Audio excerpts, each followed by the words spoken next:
नमस्कार दोस्तों, आप पढ़ रहे हैं कक्षा 10वीं एनसीईआरटी गणित। आज हम पढ़ेंगे प्रश्नावली 1.1 का प्रश्न क्रमांक 2। इसके अलावा उदाहरण 2 और उदाहरण नंबर 3 को भी हम सॉल्व करेंगे। तो हम शुरू करते हैं। देखिए, इस प्रकार के क्वेश्चन परीक्षा में पूछे जाते हैं। अब इन क्वेश्चनों को हम करते कैसे हैं? यूक्लिड विभाजन एल्गोरिदम की सहायता से। आपको पता होगा कि जो संख्या होती है a और भाजक होता है b, और उस b में हम भाग देते हैं तो भागफल आता है q और शेषफल आता है r। इसके बारे में तो आपको पता होगा। और यदि हम देखें तो जो शेषफल होता है वो शेषफल का मान कहां से कहां तक होता है? जीरो से लगा के मतलब जीरो भी हो सकता है, तो जीरो के नीचे बराबर का चिन्ह। तो यहाँ जीरो से लगा के शेषफल r का मान जो होता है b से छोटा होता है।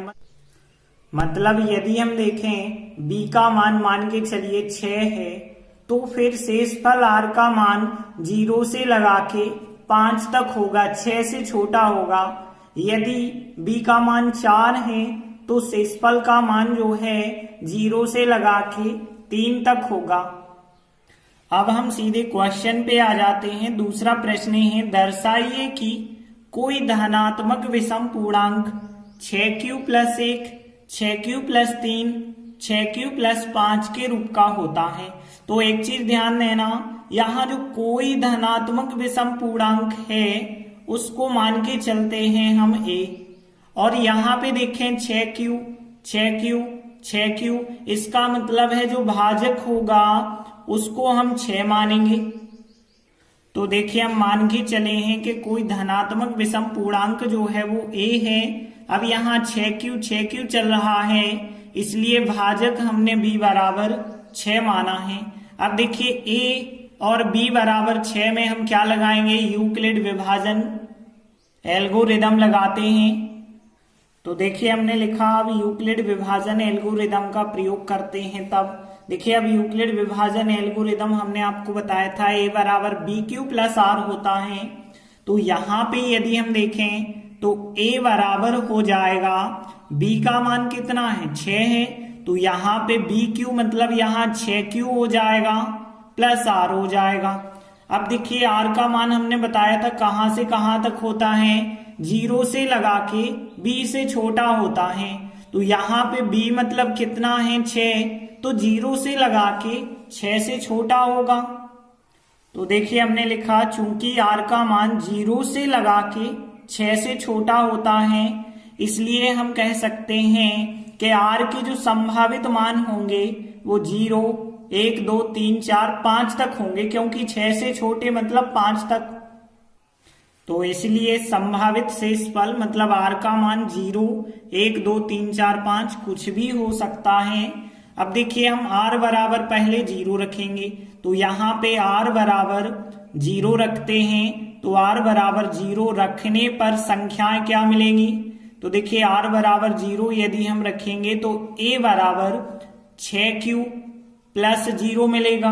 6q + 0 और +0 आप जोड़ेंगे तो 6q का 6q ही आ जाएगा। तो a बराबर 6q ही मिलेगा हमें। फिर r बराबर फिर हम 1 रखेंगे, तो r बराबर 1 रखने पर यदि हम देखें तो a बराबर यहाँ पे 6q, r की जगह पे 1 रखेंगे तो 6q + 1 मिलेगा।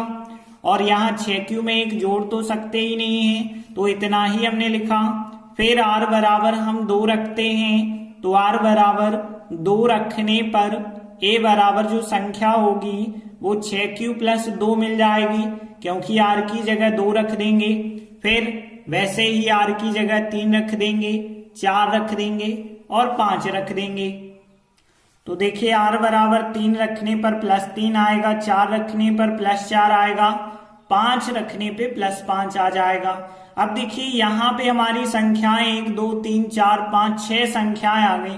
अब इन 6 संख्याओं में से देखिए, हमें सवाल में क्या बताना था कि विषम पूर्णांक जो होती हैं वो इस प्रकार से होती हैं, मतलब यहाँ जो 6 संख्याएं आई होंगी, कुछ संख्याएं सम होंगी, कुछ विषम होंगी, हमें केवल विषम को बताना है।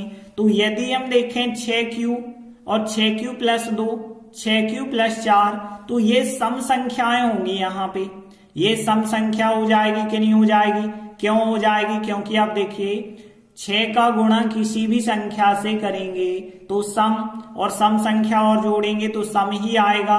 यहाँ पे भी सम आएगा, आपको 6q प्लस 2 सम संख्या प्राप्त होगी। और यहाँ 6q अकेला है तो ये भी तो एक सम संख्या हो गई, तो यहाँ पे ये सम संख्या हो गई।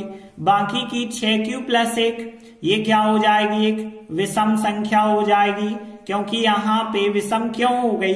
क्योंकि 6q देखिए ये तो सम हो गया, सम में 1 जोड़ोगे तो विषम बन जाएगा कि नहीं बन जाएगा? और यहाँ पे भी विषम बन जाएगा, क्योंकि सम संख्या में 3 जोड़ोगे तो वो विषम संख्या बन जाएगी। और यहाँ पे यदि हम 5 जोड़ेंगे तो ये भी क्या बन जाएगी? फिर विषम संख्या बन जाएगी। तो देखिए 3 संख्याएं सम मिल गई और 3 संख्याएं विषम मिल जाती हैं। तो देखिए हमने लिखा यहाँ ई संख्याएं जो हैं, एक 6q प्लस 2, 6q प्लस 4, ये क्या है? सम संख्याएं हैं। क्यों है? क्योंकि ये 2 से विभाजित हो जाती हैं। जबकि हम बात करें कि 6q प्लस 1, 6q प्लस 3 और 6q प्लस 5 ये क्या हैं? विषम संख्याएं हैं। क्यों है विषम संख्याएं? क्योंकि ये 2 से विभाजित नहीं होती हैं। और यही हमें सिद्ध करना था कि 6q प्लस 1, 6q प्लस 3 और 6q प्लस 5 विषम धन पूर्णांक हैं, और यही हमारा सवाल सिद्ध हो जाता है। इसके बाद देखिए दूसरा उदाहरण है, दर्शाइए कि प्रत्येक धनात्मक सम पूर्णांक 2q के रूप का होता है और प्रत्येक धनात्मक विषम पूर्णांक 2q प्लस 1 के रूप का होता है। q क्या है? कोई पूर्णांक है। तो देखिए जैसा हमने पिछले सवाल में किया कि मान के चले थे कोई धनात्मक विषम पूर्णांक स्मॉल a है, लेकिन यहाँ पे ऐसा नहीं मान सकते, क्योंकि एक जगह तो कहा गया है सम पूर्णांक, एक जगह कहा गया है विषम पूर्णांक। तो हम स्मॉल a को सम पूर्णांक और विषम पूर्णांक नहीं मानेंगे, केवल पूर्णांक मानेंगे। तो देखिए हम मान के चले स्मॉल a कोई धनात्मक पूर्णांक है। अब देखिए यहाँ 2q, यहाँ 2q, मतलब जो भाजक होगा वो हमें 2 लेना पड़ेगा। तो देखिए हमने भाजक b बराबर 2 ले लिया। अब देखिए a भी हो गया और b भी हो गया। अब हम यूक्लिड विभाजन एल्गोरिदम लगा देंगे। तो देखिए हमने लिखा अब यूक्लिड विभाजन एल्गोरिदम का प्रयोग करते हैं। होता क्या है? a बराबर bq प्लस r होता है, तो यहाँ पे a बराबर आएगा। अब देखिए b का मान कितना है? 2, तो यहाँ bq का मतलब 2q हो जाएगा। तो यहाँ पे 2q प्लस r आ जाएगा। तो ये लगा दिया हमने यूक्लिड विभाजन एल्गोरिदम। अब देखिए यहाँ पे शेषफल की बात करें तो शेषफल कहाँ से कहाँ तक होता है? यदि आप 2 से भाग दे रहे हैं तो 2 से छोटा होगा। 0 से लगा के r का मान 2 से छोटा होता है, मतलब हम कह सकते हैं r का मान 0 हो सकता है, 1 हो सकता है, लेकिन 2 नहीं हो सकता। तो देखिए हमने लिखा है इसलिए संभावित शेषफल r के मान या तो 0 होगा या फिर 1 होगा। तो एक बार हम r का मान 0 रखेंगे, तो हमने लिखा r बराबर 0 रखने पर, तो देखिए यहाँ पे स्मॉल a बराबर 2 और q r की जगह 0 रखेंगे तो प्लस 0 होगा। और यहाँ पे यदि हम 2q में 0 जोड़ेंगे तो a बराबर 2q ही हमें मिल जाएगा। फिर हमने r बराबर 1 रखा, तो r बराबर 1 रखने पे क्या मिलेगा हमें? तो देखिए स्मॉल a बराबर 2q, r की जगह 1 रखेंगे तो यहाँ पे 2q प्लस 1 मिलेगा। अब ध्यान देना हमें सवाल में क्या करना है? सम पूर्णांक और विषम पूर्णांक। यहाँ पे देखिए यदि हम देखें 2 का गुणा किसी भी संख्या से करेंगे तो वो तो एक सम संख्या मिलेगी ना। तो यहाँ पे 2q क्या हो जाएगा? एक सम पूर्णांक होगा, क्योंकि इसमें 2 का भाग चला जाएगा। लेकिन यहाँ पे देखिए 2 का गुणा q से करेंगे तो एक सम संख्या तो बनेगी, लेकिन उसमें जब हम एक जोड़ देंगे तो वो एक विषम पूर्णांक बन जाएगा। फिर तो यहाँ 2q + 1 क्या बन जाएगा, विषम पूर्णांक बन जाएगा। तो यही बात हम यहाँ पे कह सकते हैं कि जो a बराबर 2q है वो एक सम पूर्णांक इसलिए है क्योंकि इसमें 2 का भाग चला जाता है। तो देखिए हमने लिखा कि यहाँ पे जो a बराबर 2q है वो एक सम पूर्णांक है क्योंकि यह 2 से विभाजित है, और यहाँ पे a बराबर 2q + 1 एक विषम पूर्णांक होगी क्योंकि यह संख्या 2 से विभाजित नहीं होगी। और यही हमें बिल्कुल सिद्ध करना था कि 2q तो एक सम पूर्णांक है लेकिन 2q + 1 एक विषम पूर्णांक है। तो इस प्रकार से हमारा सवाल सिद्ध हो जाता है। इसके बाद अगला उदाहरण 3 है, दर्शाइए कि एक धनात्मक विषम पूर्णांक 4q + 1 या 4q + 3 के रूप का होता है। q क्या है, एक पूर्णांक है। तो देखिए इसी प्रकार का सवाल है, हम कैसे करेंगे। सबसे पहले मान के चलेंगे एक धनात्मक विषम पूर्णांक स्मॉल a है, और यदि भाजक की बात करें तो 4q यहाँ है, 4q यहाँ है, तो भाजक b बराबर 4 लेना पड़ेगा। तो देखिए हमने माना स्मॉल a क्या है, एक धनात्मक विषम पूर्णांक है, और भाजक b बराबर कितना है, 4 है, क्योंकि यहाँ 4q यहाँ 4q है।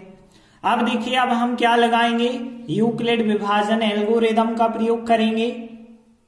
तो देखिए अब हम यूक्लिड विभाजन एल्गोरिदम का प्रयोग करते हैं। क्या होता है, a बराबर bq + r होता है। यहाँ पे a बराबर, अब देखिए b का मान कितना है, 4 है, तो यहाँ पे 4q आएगा + r आएगा। और शेषफल की बात करें तो शेषफल कितना होगा, चूंकि शेषफल का मान कहां से कहां तक होता है, हमने आपको बताया था b से छोटा होता है, 0 से लगा के b से छोटा, और b का मान ले रहे हैं 4।